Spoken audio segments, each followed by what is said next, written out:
Hey everyone. So I hear people all the time, whether it's commenting on my social media pages, on my YouTube channel, or even just when I'm out talking about or discussing in real life, in person with people, the philosophy of liberty. Or what does libertarianism stand for? What's it all about? Well, there's like when I hear people misrepresent it, even people that they themselves might identify as libertarian, what I find so profound is we live in the age of information, folks. I mean, there's a massive amount of information and data out there in book form, literature, videos, audiobooks, and articles that actually deal with the topic of liberty, what the philosophy of liberty entails. What does it mean to be a free human being? I mean, classical liberalism, libertarianism, or individualism, the respect of individual rights and freedoms, has a long history, folks, going all the way back to the Enlightenment era. You've got hundreds of years of documentation recorded and out there that's almost all of it freely available to you to help educate and inform you in regards to what does libertarianism, what does it even mean? Well, I'm going to help you out today by referencing an article from libertarianism.org that will help you get up to speed with a plethora of sources. The heading of this is Libertarian Theory, a reading list by Aaron Ross Powell. A selection of books to take readers beyond the basics of libertarianism and into the philosophy and economics that provide its foundations. If you're already familiar with the basics of libertarian thought and are interested in exploring deeper, the books on this list provide a thorough overview of the rich fundamentals. A mixture of established classical and modern contributions, these books are a bit more demanding than those on the Introducing Libertarianism list, but for the serious student of liberty, these works greatly reward careful study. A first step, the Libertarian Reader, Classic and Contemporary Writings from Lao Tzu to Milton Friedman by David Bowes. The scope of libertarian philosophy can be overwhelming. With countless thinkers stretching back thousands of years, it's difficult to know where to start. David Bowes, the Libertarian Reader, is a great source for the major works, including essays and selections from books. Divided thematically and featuring both classic and newer contributions, it's the perfect step in exploring libertarian theory. By reading the Libertarian Reader, you'll come away with an appreciation of the full reach and complexity of libertarian thought, as well as a sense of where to focus future exploration. Further reading, The Structure of Liberty, Justice and the Rule of Law by Randy E. Burnett. In The Structure of Liberty, Randy Burnett tackles the problem of justifying a complete libertarian philosophy, starting with a clear, compelling, and secular account of natural law and natural rights. Barnett moves on to address three significant problems with power, government, and central control: the problem of knowledge, the problem of interest, and the problem of power. Barnett explains how a decentralized market and polycentric legal orders can best deal with these fundamental limitations of human institutions. The Bastiat Collection by Frederick Bastiat. More than 150 years after his death, the works of Frederick Bastiat remain some of the most incisive critiques of protectionism and big government, as well as the most thoughtful and clear articulations of the benefits of free trade. Bastiat possessed a remarkable ability to make economic analysis clear and compelling, and he is unmatched as a popularizer of economic thinking. Highlights include That Which Is Seen and That Which Is Not Seen, which features the now famous broken window fallacy, and A Petition from the Manufacturers of Candles, a terribly funny satire of protectionism, which has a coalition of lighting manufacturers petitioning the government because they say, "We are suffering from the ruinous competition of a rival who apparently works under conditions so far superior to our own for the production of light that he is flooding the domestic market with it at an incredibly low price." They are speaking, of course, of the sun. Simple Rules for a Complex World by Richard A. Epstein.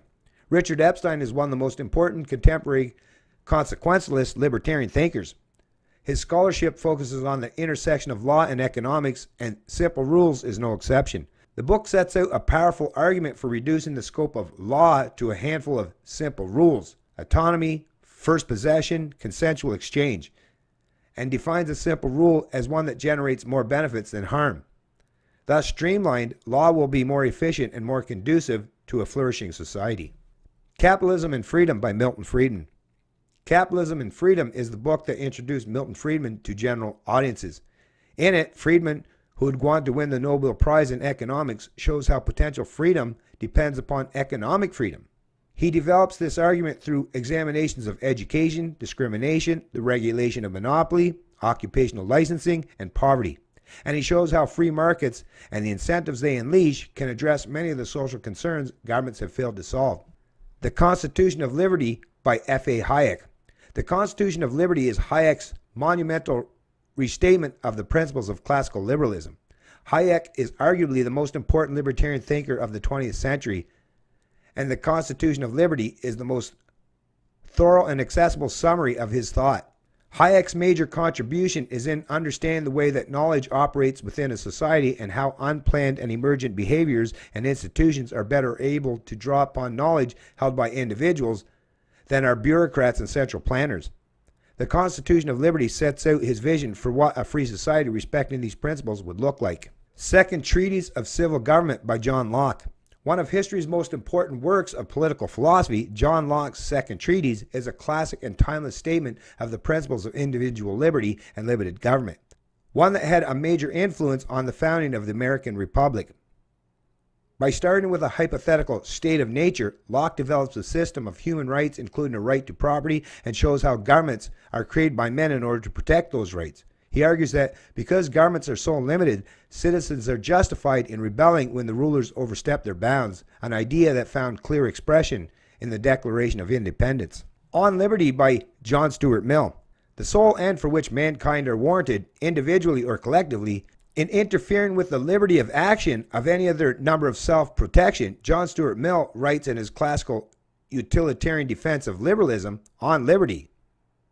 This very libertarian argument leads Mill to defend a great many rights against state incursions, including liberty of conscience, freedom of thought and expression, association, freedom to choose one's own path in life, and more.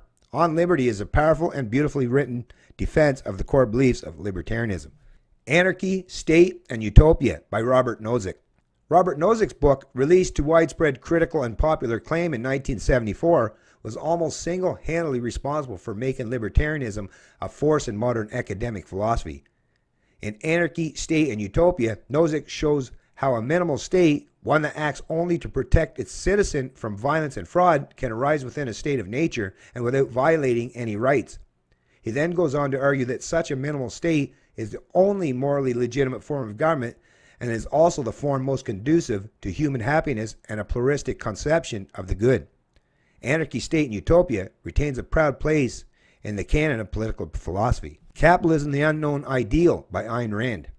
Rand's collection of essays, which also include pieces from Nathaniel Branden, Alan Greenspan, and Robert Hesson, represents an extended defense of laissez-faire capitalism, which Rand considers the only system compatible with man's rational nature. The book's first section addresses the fundamental theories supporting capitalism as well as its history. The second section applies these ideas to then contemporary political issues. Taken as a whole, Capitalism, the Unknown Ideal, offers a thorough application of the ideas of objectivism to politics and the economy. The book closes with an appendix republishing two major essays, Man's Rights and the Nature of Government, which first appeared in The Virtue of Selfishness. Moral Principles and Political Obligations by A. John Simmons. Most political philosophy begins by assuming the existence of the state and the duty of its subjects to obey its rules.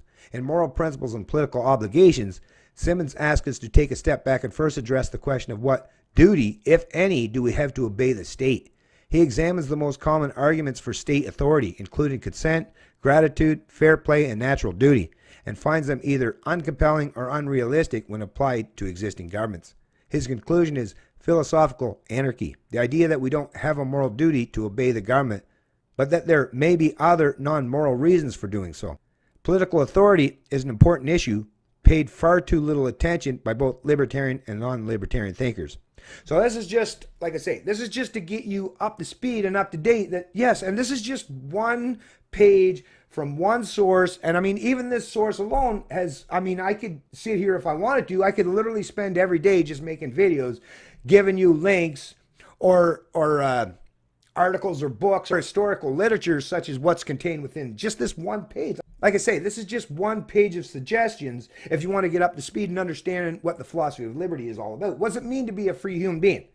So when I hear people out there and saying, well, I just don't understand. Well, in the age of information, ignorance truly is a choice because it's right there at your disposal. And I'm here to help you put that in your hands as easily as I can possibly make it. As the old saying goes, you can lead a horse to water, but you can't make it drink. So if you want to truly be informed and educated in regards to what does it mean to be a free human being, then this video will help you in that regard. I mean, just the sources contained in this one article, in this one page, is enough to keep you busy for a long time. Like I've said in the past, folks, knowledge is power. And I don't mean the kind of power that you can use to force or thrust your ideas onto people, but I mean the kind of power that prepares you for any potential threats to your liberty and also gives you the skills and the ability to push back and fight against it. Not in the physical sense, but in the mental sense. And at the end of the day, it's that mental state that matters most. Because, yeah, we don't want to go into the realm where we're living as just wild beasts, battling each other for dominance in violent conflicts. That's something I hope we've at least gotten past, or at least close to that point in the 21st century.